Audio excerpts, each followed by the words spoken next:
라디오 땡땡 기도입니다. 오늘 날마다 죽기로 교티 본문은 누가복음 12장 22절에서 34절 말씀입니다. 누가복음 12장 22절에서 34절 말씀. 첫 번째, 염려에 사로잡히지 말라. 염려하지 말라는 오늘 말씀은 유명한 말씀입니다. 그런데 제대로 실천이 안 되는 대표적인 말씀입니다. 염려하지 않으려고 해도 염려는 계속되기 때문입니다. 그리고 사실 인생을 살다 보면 염려를 해야 하는 순간도 있습니다. 예를 들면 염려를 해야 공부를 하게 됩니다. 시험 성적 나쁘게 받을 수 있는 염려가 있어야 공부를 하게 됩니다. 염려를 해야 늦은 밤 라면을 안 먹게 됩니다. 지금 이 시간 라면 먹고 자면 내일 아침 퉁퉁 부을 수 있다는 염려가 있기에 그 순간 라면의 유혹을 물리칠 수 있습니다. 그러니까 염려에는 순기능이 들어 있습니다. 코로나 감염도 염려하는 사람들이 조심할 수 있습니다. 그렇다면 염려하지 말라는 예수님의 말씀은 어떻게 이해하면 좋을까요? 본문을 통해 주님이 우리에게 가르쳐 주고자 하는 교훈은 크게 보면 두 가지가 있습니다. 첫 번째는 염려에 사로잡히지 말라는 것입니다. 인생살이에 염려의 순기능이 있음을 주님도 잘 아십니다. 그리고 염려 없는 인생을 살 수 없다는 것을 주님도 아십니다. 그런데 그 염려에 사로잡히지 말라고 주님이 말씀하시는 겁니다.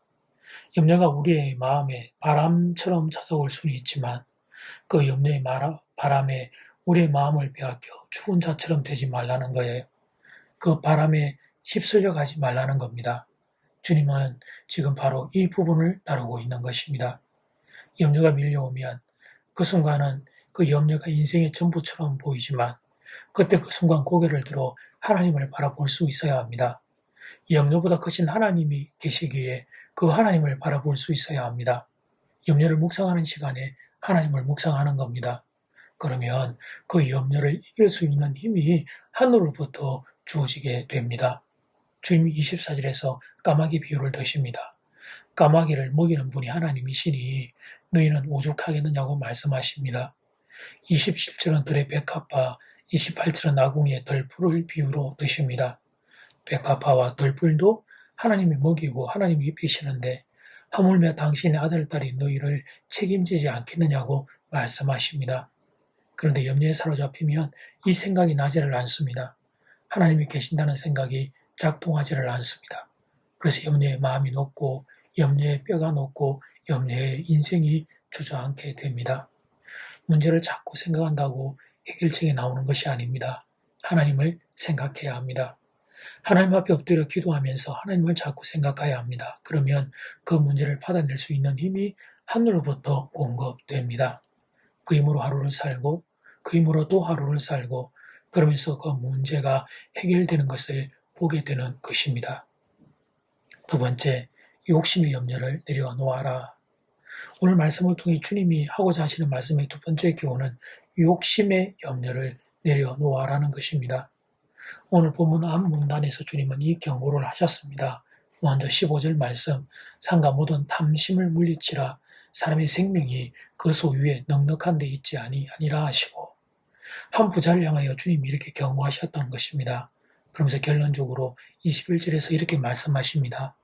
자기를 위하여 재물을 쌓아두고 하나님께 대하여 부여하지 못한 자가 이와 같으리라. 이 말씀을 하신 후에 오늘 본문에서 염려에 대하여 주님이 이어서 말씀하신 겁니다. 그러니까 주님은 욕심의 염려에 사로잡힌 이들을 염두에 두고 오늘 말씀을 하셨습니다. 어떻게 하면 더 쌓을 수 있을까? 그 염려에 사로잡힌 이들을 향해 주님의 경고의 말씀입니다. 그보다는 그것을 생각하기보다는 목숨에 대하여 영생에 대하여 더 많이 생각하라고 말씀하십니다. 23절 말씀, 목숨이 음식보다 중하고 몸이 의복보다 중하니라. 음식과 의복이 필요 없다는 게 아니라 그보다 목숨과 몸이 더 중요한데, 그런데 목숨과 몸을 주장하는 하나님은 생각하지 않고 왜 작은 것에 마음을 빼앗겨 그렇게 염려하고 있느냐는 것입니다.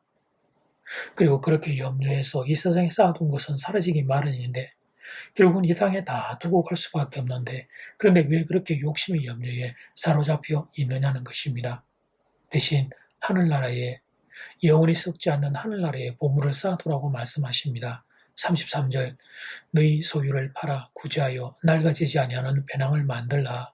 곧 하늘에 둔 바 다함이 없는 보물이니 거기는 도둑도 가까이 하는 일이 없고 좀도 먹는 일이 없느니라. 더 움켜쥐지 못해 염려하고 한다라는 시간에 선한 일을 위하여 손을 펴서 내밀라는 겁니다. 그것은 31절의 말씀을 따른다면 그것이 바로 그의 나라와 그의 의를 구하는 것입니다. 그러면 내 것이 손해가 나는 것 같지만, 내 창고가 비는 것 같지만 하나님을 믿고 그렇게 하면 하나님이 채워주시겠다는 겁니다. 그리고 그것은 또한 하늘나라 창고에 보물을 쌓아두는 지혜로운 행위가 될 겁니다. 오늘 말씀이 여러분의 답답한 가슴에 한 줄기의 시원한 바람이 되어 올라가기를 소원합니다. 염려에 사로잡힌 마음들, 그리고 욕심의 염려에 쫓기는 마음들, 그 마음들에 하나님 주시는 용기와 위로가 임하게 되기를 간절히 소원합니다. 그래서 더 움켜쥐는 게 아니고 손을 펴서 나누는 하늘나라의 보물을 쌓는 행위가 여러분의 삶에 있게 되기를 주님의 이름으로 축복합니다. 이제 첫 번째 기도 시간입니다. 받은 말씀과 개인 기도 제목을 가지고 함께 기도하는 시간입니다. 이 시간 다 함께 마음을 모아 주님 앞으로 나아가겠습니다.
이제 두 번째 기도 시간입니다.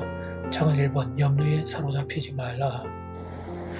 염려에 순기능이 있음을 주님도 아십니다. 근데 그 염려에 사로잡히지 말라고 주님이 말씀하십니다. 장은 2번 욕심의 염려를 내려놓아라. 너 움켜쥐지 못해 염려하고 한다라는 시간에 선한을 위해 손을 펼쳐 내밀라는 겁니다. 나누라는 겁니다. 그러면 내가 손에 나는 것 같지만 하나님이 채워주실 것입니다. 그리고 그것은 또한 하늘나라 창고에 보물을 쌓는 지혜로운 행위가 될 것입니다. 이 시간 다 함께 마음을 모아 기도드리겠습니다.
염려에 사로잡히지 말라는 말씀을 봅니다.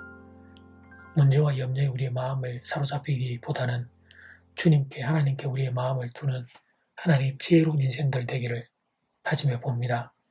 욕심의 염려를 내려놓으라고 말씀합니다. 잘 안 됩니다. 또 움켜져야 될 것 같고 더 소유해야 될 것 같고 그것 때문에 하나님 밤잠을 이루지 못하며 염려하는데 하나님이 다른 길이 있다고 말씀하십니다.